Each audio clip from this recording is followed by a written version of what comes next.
Morning rose upon Raudafjord, gold light on cold waters, men at work, a child's laughter by the fire. But peace never lingers long in the north. Then came the horn, low, distant, timeless. It called every heart to remember who they are. Eirik rose, his hands rough with life's labor, his gaze piercing the mist. And the mist looked back, bearing black sails. Inside, silence spoke louder than words. Runa's eyes held no fear, only truth. A father knelt before his son, duty touching innocence.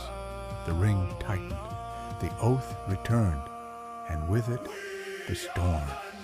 When Eirik stepped into the fog, he carried every promise, every prayer, and the unyielding soul of the north.